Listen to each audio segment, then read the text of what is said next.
Hello mga bossing, meron tayo ditong client na naka-Kia Stonic at ito po ang kanyang pina-upgrade. Una mga boss, ang kanyang dashcam, QCY dashcam mga boss, and itong kanyang high beam Kion Sondra HB3 LED mga boss. So quick demo na lang po tayo. Ito po ang kanyang high beam mga boss, napakaliwanag.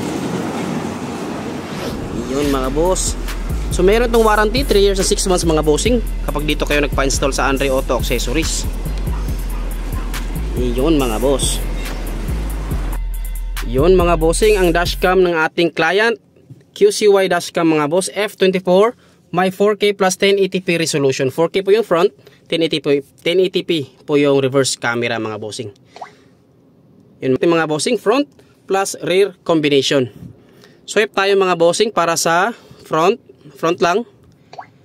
And then ang ating rear camera mga bossing, recording po yan mga boss, 3 minutes recording. 3 minutes po loop recording mga bossing. Ayan. So quick demo tayo dito sa settings. Yan po ating driving recorder. Yan po ating front and rear camera recording.